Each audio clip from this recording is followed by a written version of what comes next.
Si Senator Jinggoy po ay nagbaba ng 355 million ngayong 2025. Si Senator Jinggoy Ejercito Estrada, Senator Joel Villanueva,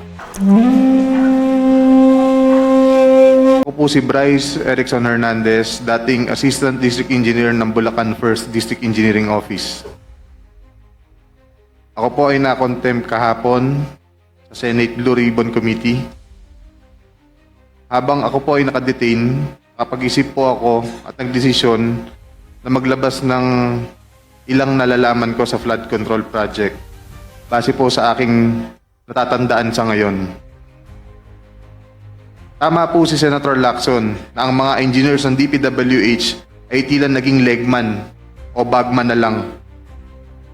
Kung tatanungin niyo po ako kung sino o kanino kami naging bagman, sasagutin ko na po ngayon.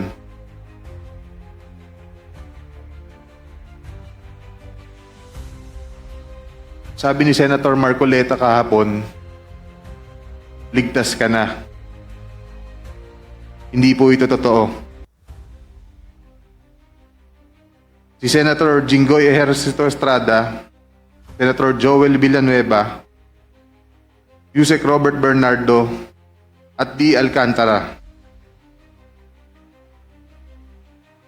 Si Senator Jinggoy po ay nagbaba ng 355 million ngayong 2025 sa mga ilang projects sa Bulacan.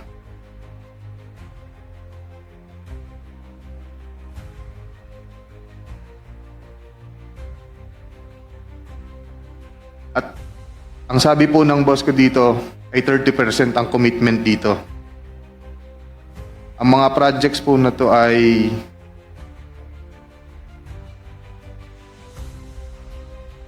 construction of flood mitigating structure with pumping station and floodgate phase 3 sa Hagonoy, Bulacan. Flood control mitigating structure with pumping station and floodgate sa Malolos, Bulacan.